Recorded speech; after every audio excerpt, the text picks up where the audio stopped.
what's called down and decided that he was going to set an example.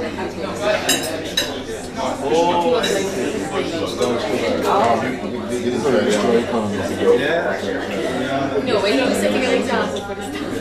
So it's not really that. He's up and down the mountain and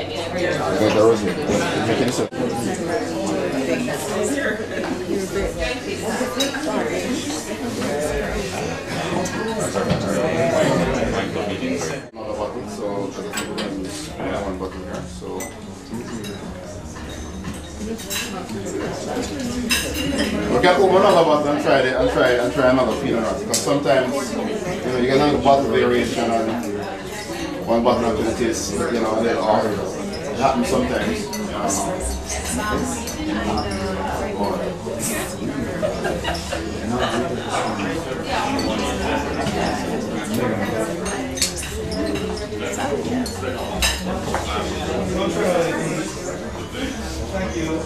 What I've been discovering here is that a number of persons who enjoy wine and either they buy wine in supermarkets or they're more I want to say social drinkers, but they only drink wines when they go out, right? And they've been trying wines at, and I'm not saying this to beat up on any importer or any local hotel, but unfortunately, majority of the hotels use the lowest cost wine that they can find as their pouring wine. And so when you go to a wine, when you go to an event and you just order a glass of wine or something, then it's the you're not really getting you're not really getting a wine of a certain character of a certain level, right? I'm trying to be political correct, okay? I'm struggling. But the fact of the matter is that over the last 1.5 months I've been open, persons coming here, boy, not too sure what kind of wine I like, but okay, give me something to try. And it's just amazing that almost everything that almost we choose, which I try different wines, they're all just like, wow, I didn't realize wine could taste this good. Because of what I've always been having. It's always been just horrible. And I'm like, I didn't understand until I started to really think about it. And I said, oh, I said, where have you been drinking wine? And so when people started telling me that, I've been asking them, and almost every one of them, they drink wine in the hotels. They've been drinking wine in the hotels. They go to the local hotels and they order wine, they go sit down at the bar or whatever. And I said, okay, and they don't ask for a certain wine by name. They just say, give me a glass of red wine, or give me a glass of white wine. So you're gonna get the house white, you're gonna get the house red, right? And most of them don't look at this because most people are intimidated by this. So yeah, we have a list here of 250 wines in it. But what we do, we try our very best that everyone that comes in here, we explain everything, we lay out the list in a manner that is by body. So it's typically what you like to drink. You like full big body or light wines, and so once you explain the style, you find something. There's two things are important: the style and your budget. Right? There are certain persons that come in here, they're not buying any wines that cost less than $10 a bottle.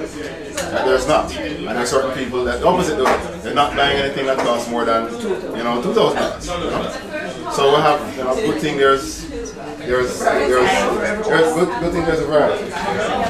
Yes. Yes.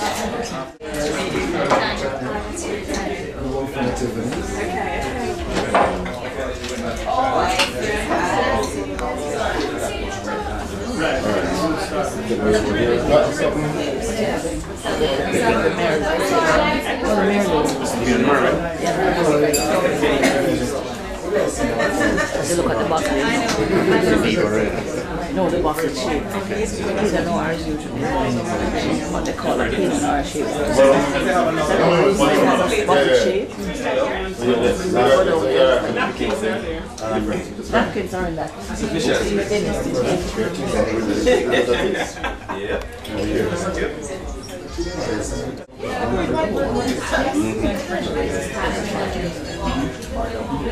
Okay. You like this one? First one, second one.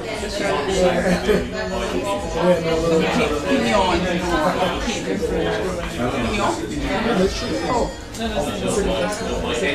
Alright, so definitely a fuller body wine on the Pinot Noir. I mean, don't even have to guess that. Definitely. So empty hand right there. Did you get?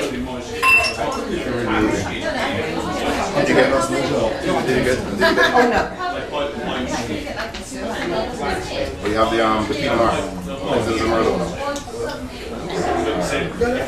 Yeah, so definitely a fuller body wine than the Pinot Noir. Merlot is typically, I was just watching this thing a while ago. This guy has created this movie / documentary called Merlot. And it is, anybody heard of Sideways? Movie Sideways? Yes. So Sideways came out and the main character kind of bashed Merlot, and you wouldn't believe a small scale movie like that, so almost insignificant. Most people never heard of the movie, but impact to the wine market, so that Merlot sales dropped. You know, significant percentage points. I mean, I'm talking 10% in certain markets. And Pinot Noir, which the guy loved, increased. I mean, Pinot Noirs were just off the charts. And so someone who was watching this movie saw it and said, look, when he loves Merlot. So he kind of spent 2 years creating this whole movie called Merlot. So Merlot is made all over the world. Pinot Noir, Merlot, Chardonnay is all what they call the noble grapes. These grapes make wines every single wine producing country in the world. There's wines made using these grapes by a producer somewhere, right? So Argentina, Australia, Chile, all of Europe, France, Spain, Italy, Portugal, you know, everywhere that there's wine made, people use these grapes to make wines.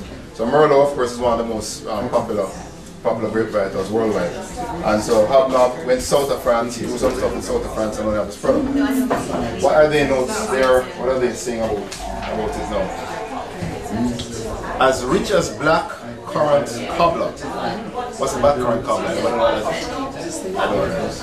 And that's one of the problems with some of these wine notes, you know. You get some description that is just non-Caribbean, non-Jamaican, that's kind of, it's like an apple pie cobbler.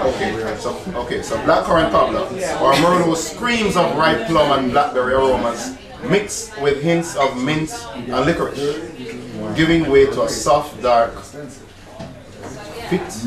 finish fit for a king. So the finish of the wine is I haven't read those notes yet, right?